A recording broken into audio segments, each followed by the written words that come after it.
Welcome, everyone, to the All About Nothing podcast, kind of daily show. I am Barrett Gruber, host of the All About Nothing podcast with Zach King. You can find me across all social media at Barrett Gruber.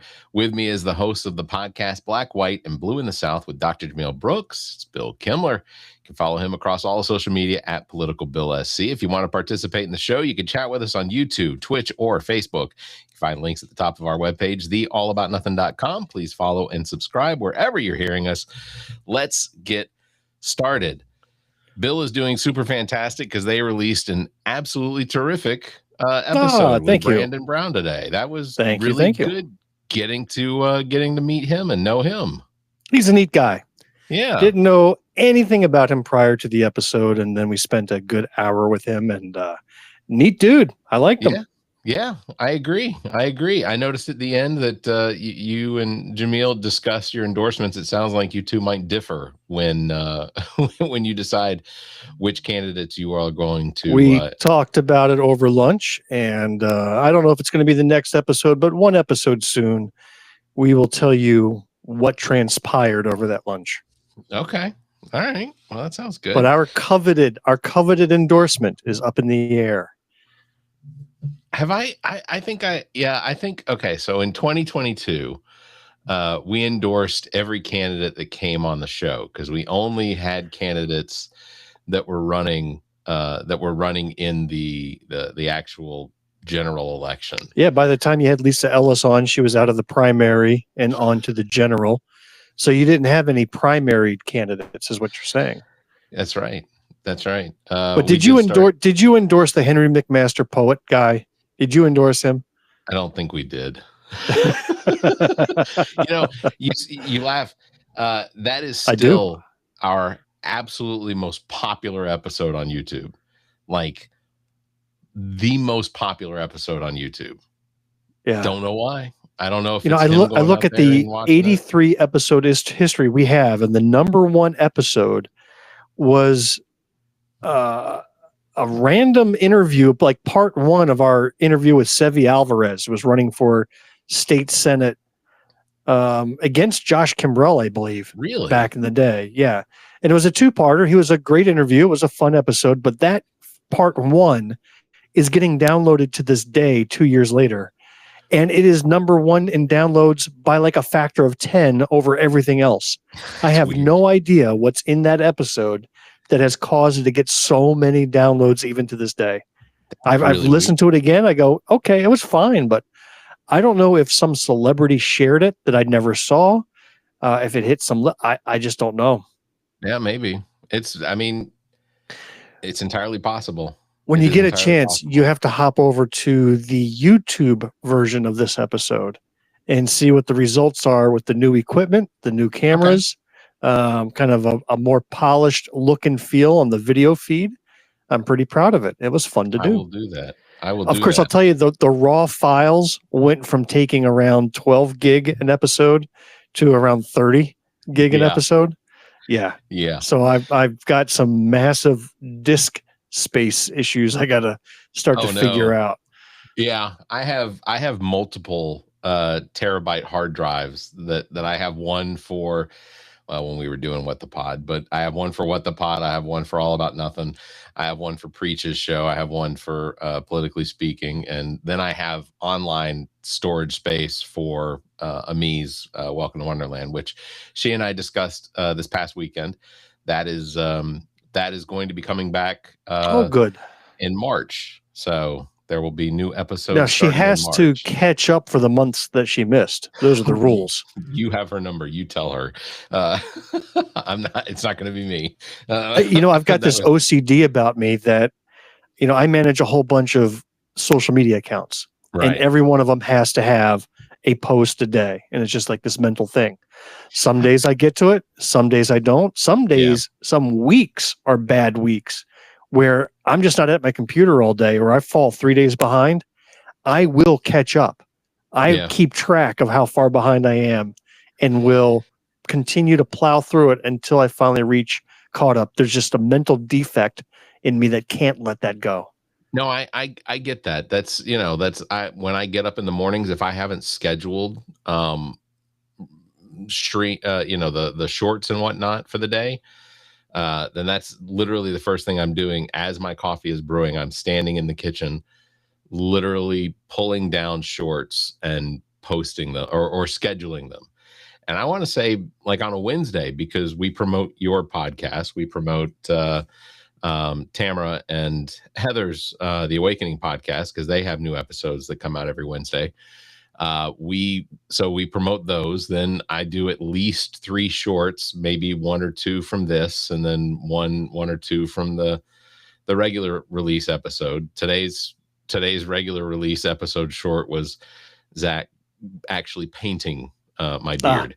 Oh, I look forward to it. The one where I was busting your chops over wearing the Lion King shirt, that cracked me up. I'd forgotten about that. That gave me some good chuckles. I needed that. Lift me up. We had a rough day at work.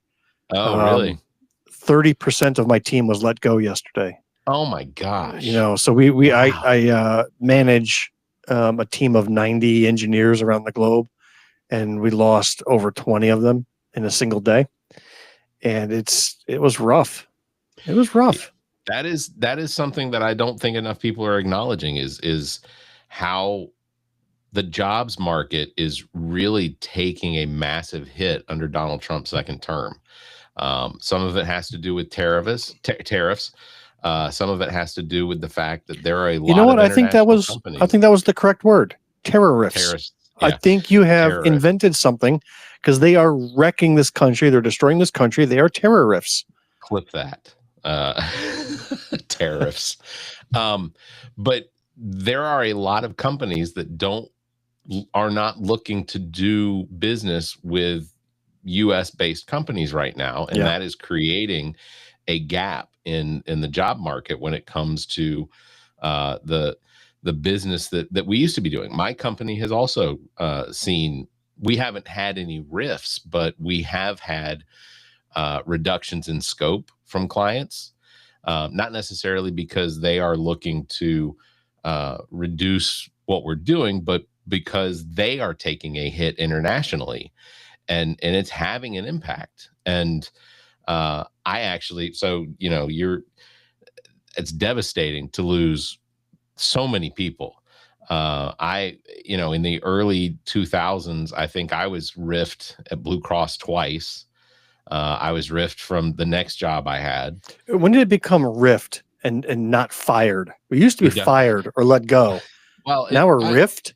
Yeah, reduction in force. Well, I know what riff means, man. I didn't need that explanation. I know, but for those that are listening that might not. Oh, I forget. Did there maybe listeners to our show? Just us. Oh yeah.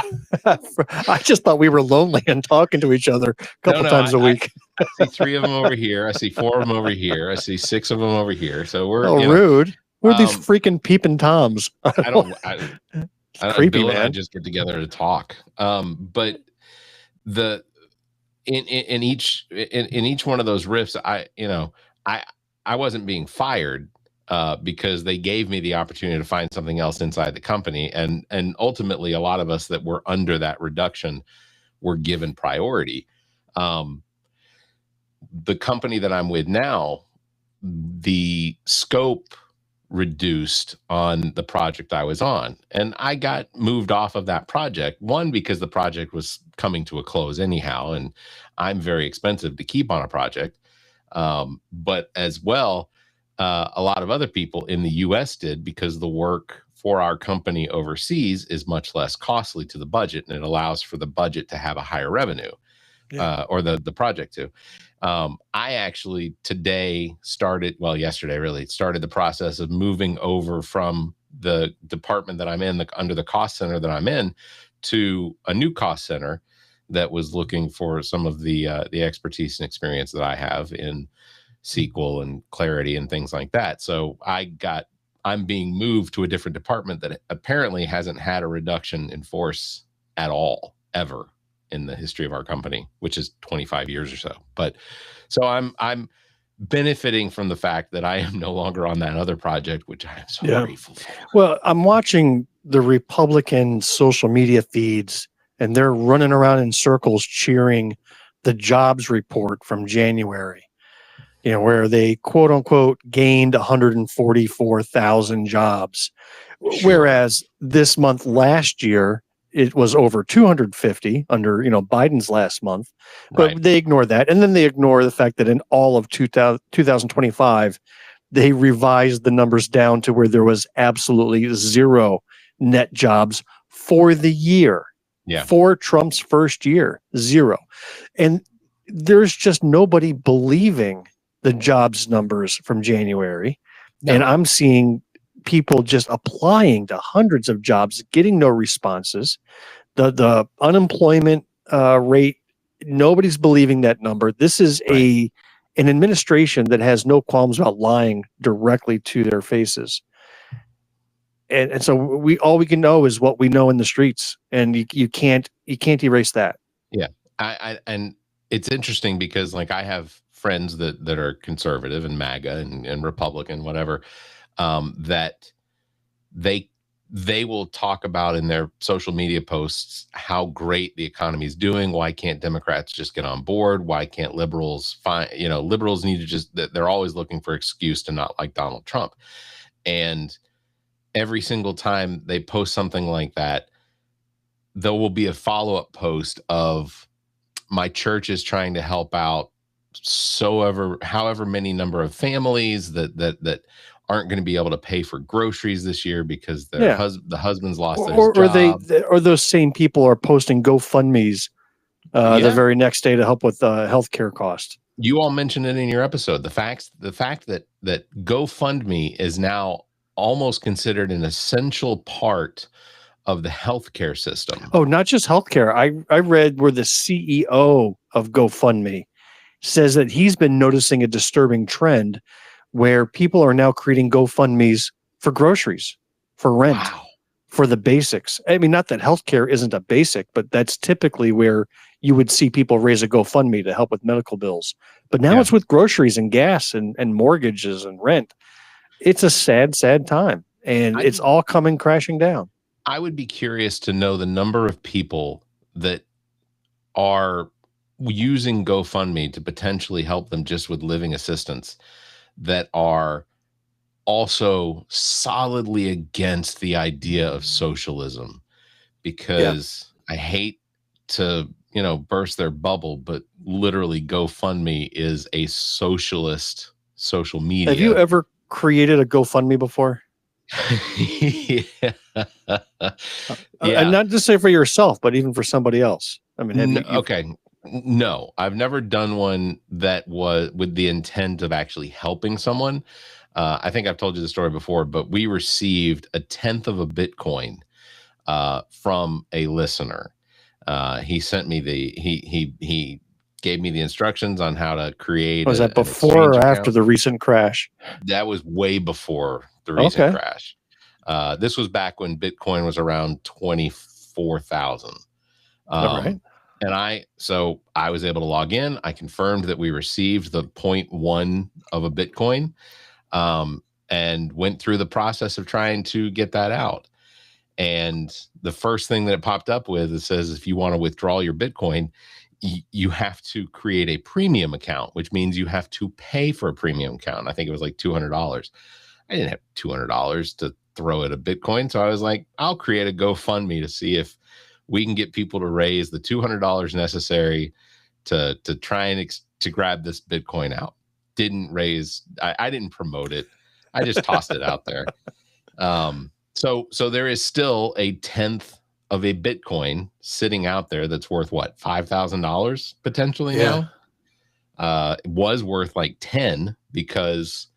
So at this point, even if it's worth 5, you wouldn't plunk down $200 now to get your $5,000. It's an offshore exchange. I'm uncomfortable with the idea. It feels like a gamble. Like what other fees are there attached to this before we can actually. So if I fronted you the $200, would you split the 5,000 50-50 with me? If I assumed all the risk, would you split the earnings 50-50? Yeah, sure. Here's the issue though. There is also an insurance payment that has to come with it because it's an offshore exchange, and the United States will not allow for cash out of offshore exchange Bitcoins because of the potential that it's money laundering or whatever. All I'm hearing are excuses, man. Oh, I get that. I know. I'm just hearing excuses out of you. I'm hearing about why, I can't, and instead of why nots. I hear yeah buts coming out of you. Your Jewish name is yeah buts. I am cautious about the idea of you've had this for 10 years. How long are you going to be cautious? Yeah, it has been a while. Your high school janitor is like cashing out Bitcoin and you're not. Potentially. That's odd. It's funny you bring that up. I actually saw a post recently in one of my high school alumni whatevers that the janitor, and I don't remember his name, I just remember he had a long beard, but he apparently passed away recently at the age of 96. Wow. And then I had to do the math. That means he was in his 60s when he was the janitor, when I was in school. And then I got a little depressed because it's hard to imagine that was that long ago. And speaking of depressed and passing away, I had to do the math. My 30th high school reunion is coming up. So we're still a couple years away. Anyway, yeah, were you going to talk about? I had my 30th college reunion. I'm way ahead of you. Old bastard. I know. Non-Wu-Tang member. Sorry. Yeah, Jesse Jackson's passing. Here's what I'm asking. On Monday, you were weeping tears over Bobby Duvall. Sure. And I'm wondering, are you going to, here in Black History Month, shed tears for one of the greatest civil rights activists of South Carolina? Are you going to sit there and get weepy thinking about what we've lost as a society with him gone? Well, similar to how... Or are you going to be racist and not? I mean, there's your choice. Wow, those are the only two I have? God. Either you cry for Jesse or you don't. Or maybe you only cry for white people. Maybe that's how you operate while you're wearing your Lion King shirt. No, I think that it is a devastating loss. I know that Reverend Jackson was definitely up there in age, but you're absolutely right. What an outstanding public life that he lived in bringing civil rights to the forefront. I mean, to work with Reverend Martin Luther King and John Lewis and Andrew Jackson, and not Andrew Jackson. He's that old. The former mayor of Atlanta. I don't know. But I know just even here in South Carolina, he was part of a core group of civil rights activists, including like Cleveland Sellers. That's Bacardi Sellers' father. He was a compatriot. Yeah. The number of somebody said the number of miles that Jesse Jackson walked in his life in either in protest or in support of civil rights. Somebody said that it was somewhere in the 4,000 to 5,000 mile range. Well, how do they know? Was he wearing a Fitbit?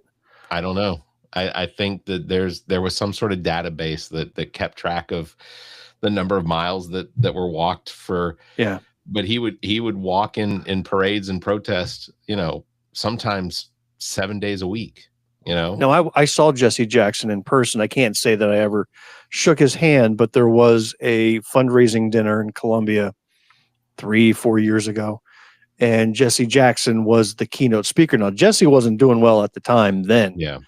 And he did speak from his wheelchair. It was hard to hear because, he was in severe Parkinson's, I think, at the point. But he made it. I mean, he pushed through it. And even in that state, he showed up in Columbia, and it was impressive to see a living legend, that this is a guy that I would have only have known from the history books. And he's going to be in the history books. Oh, for sure. Well, now what I didn't know, I was reading a little bit about, his bio in the news today, and I knew he had run for president. I didn't know he had run twice. Like, I knew he ran once in the early 80s, but I also didn't realize he ran again after that, in the one that Michael Dukakis ended up being the nominee. Yeah. He ended up in second place in that primary. And I didn't realize he had come that close to breaking through that barrier in the late 80s. Like that was 88.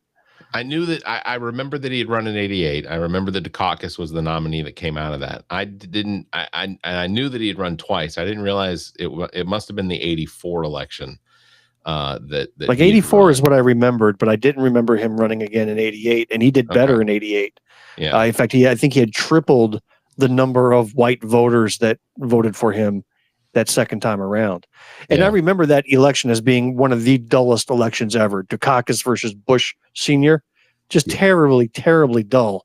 And I think Jackson, had he gotten the nominee, I think he could have been the president. I mean, he could have run away with it. I mean, you compare and contrast personalities of Bush versus Jesse Jackson. It would have been a slam dunk, but was 88 was did Buchanan run in? No, Buchanan ran in 92 with Ross Perot, and Ross Perot ran.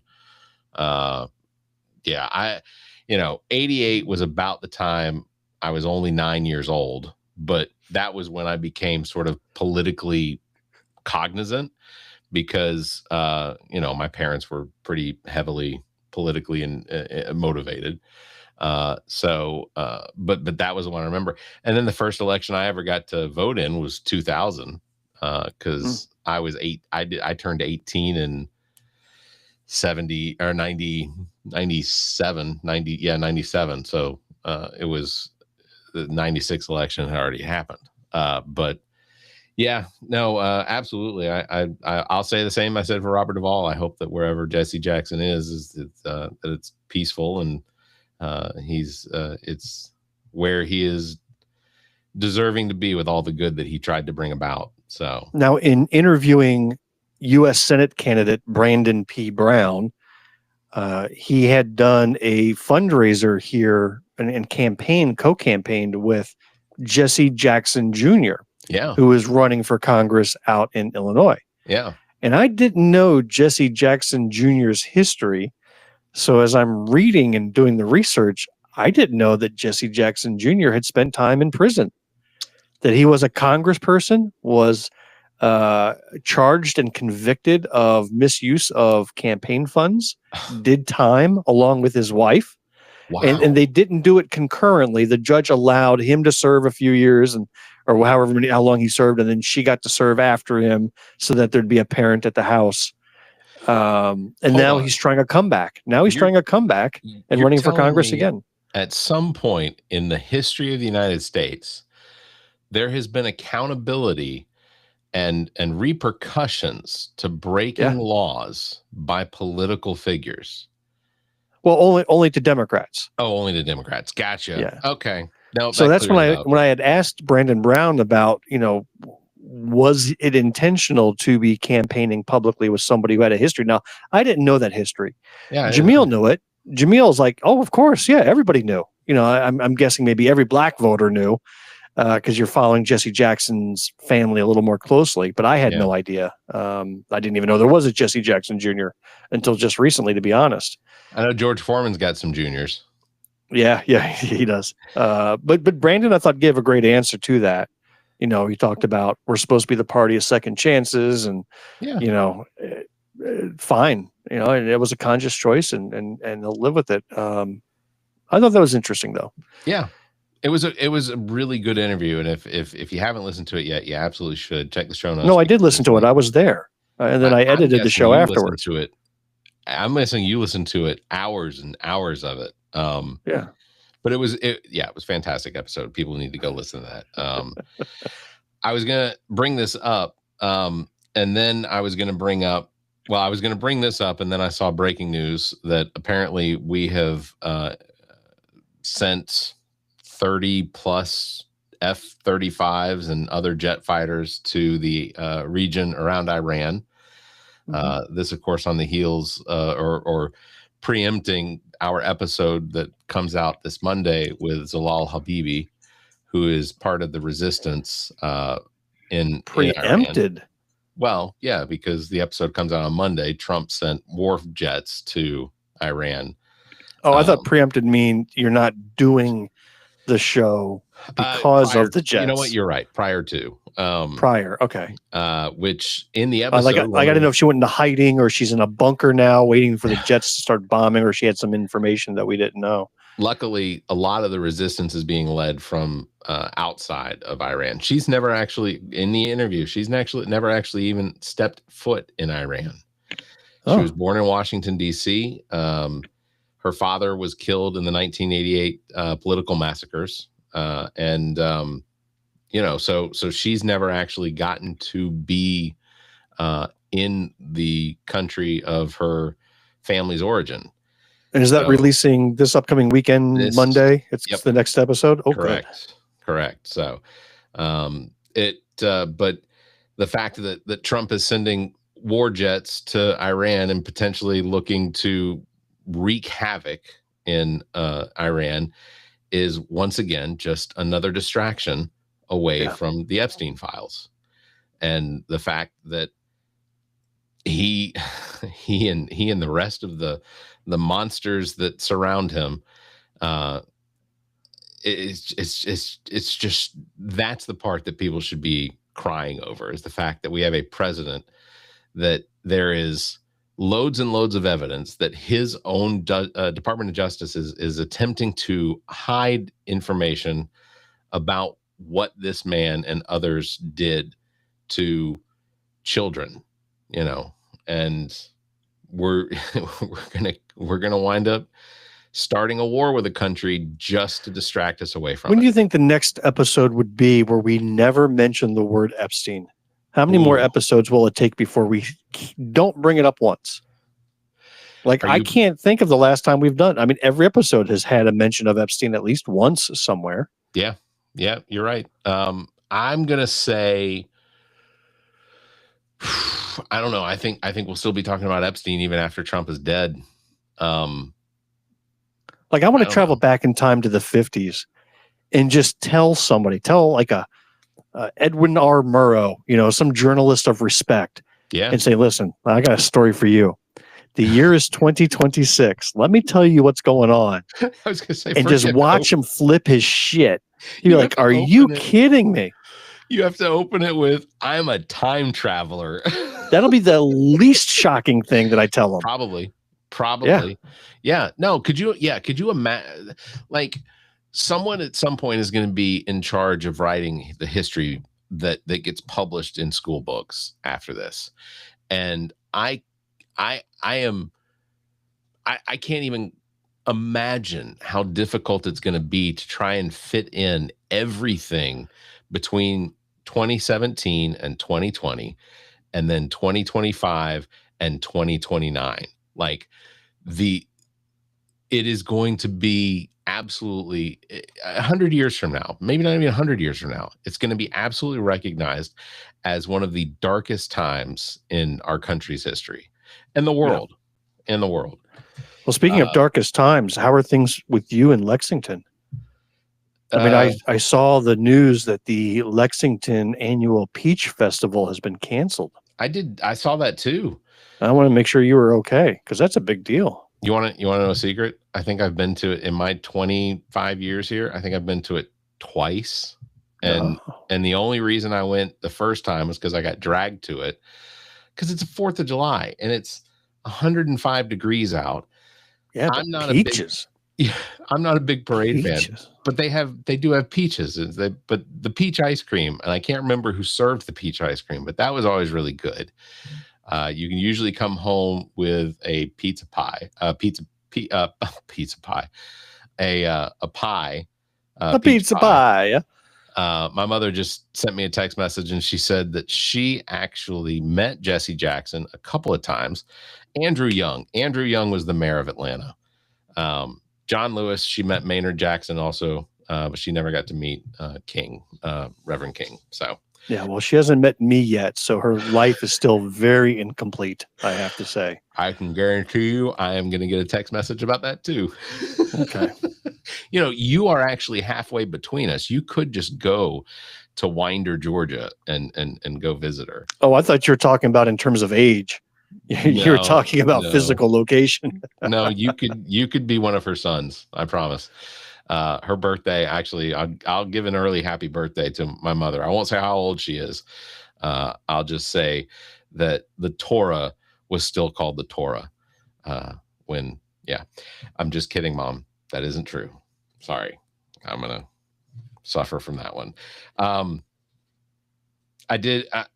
We were really running out of time, but I wanted to bring up the UN has appointed an independent panel that has announced that based on the documents released by the Department of Justice, they likely reach a threshold of crimes necessary to deem it crimes against humanity in relation to the Epstein files.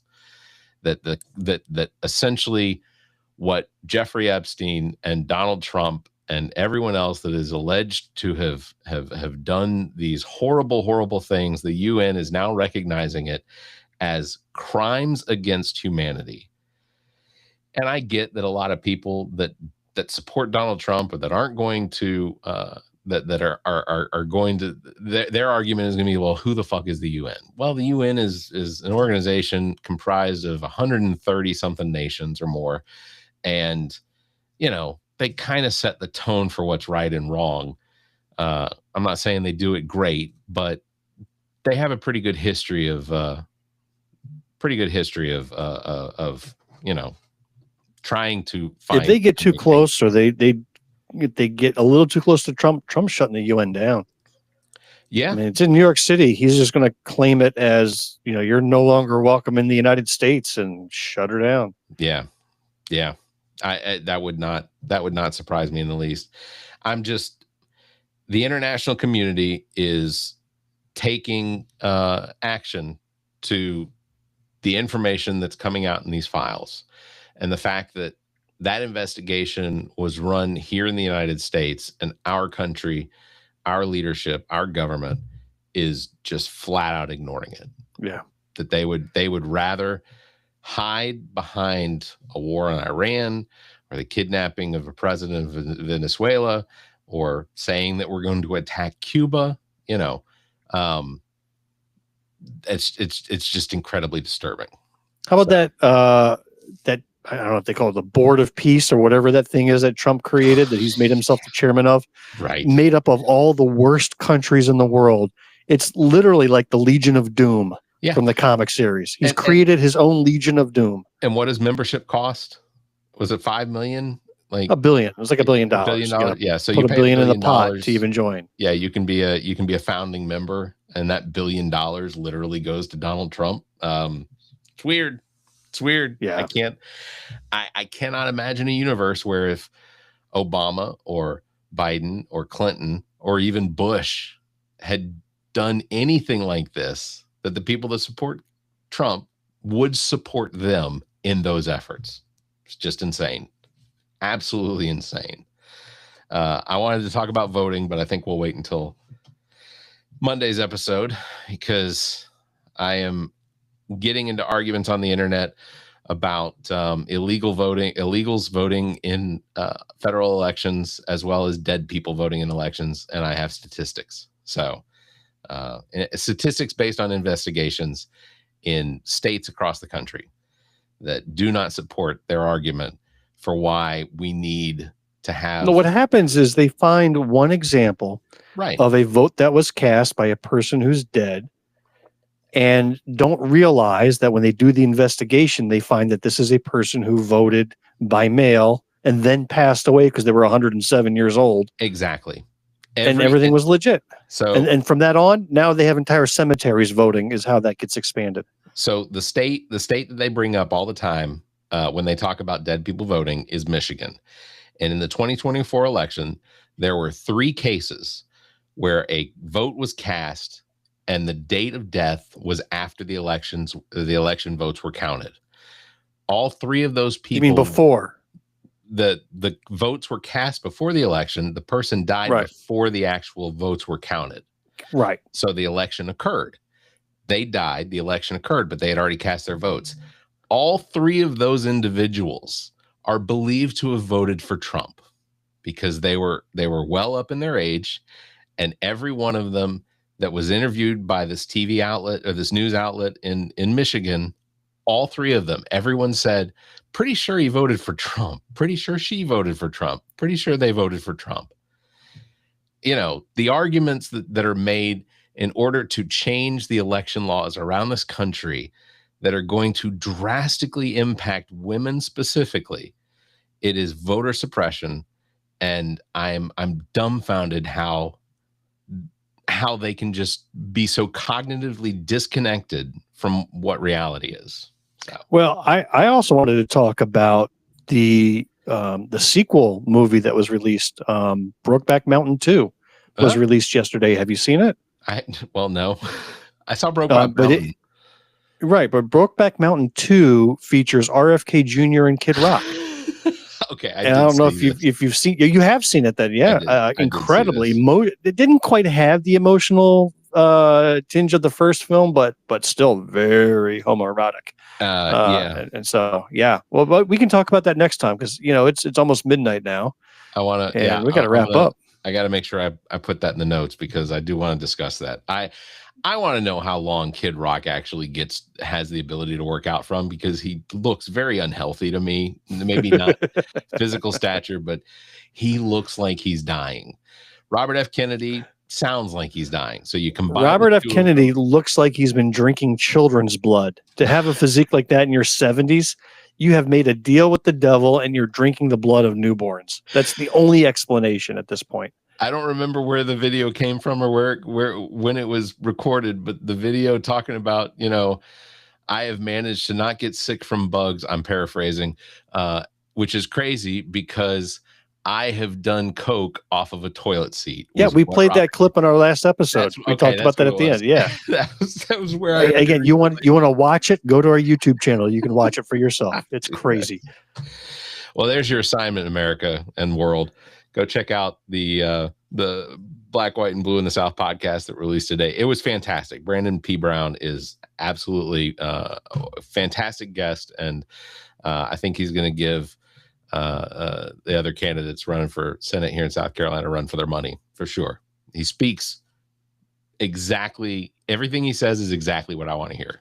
So I'm not going to endorse him though, because we all know what happens. I get one out of every 20 endorsements right. So, all right, that's going to wrap it up for this episode. Bill, I hope you have a good weekend. Thank you. You too, buddy. I imagine we'll talk at some point. Big thanks to everybody for watching. Thanks for listening. Don't forget, you can follow Bill at Political Bill SC. You can follow me at Barrett Gruber. Thanks for liking and hitting that bell. And if you can, give us a 5-star review and leave a comment. Until next time, you all stay safe, be kind,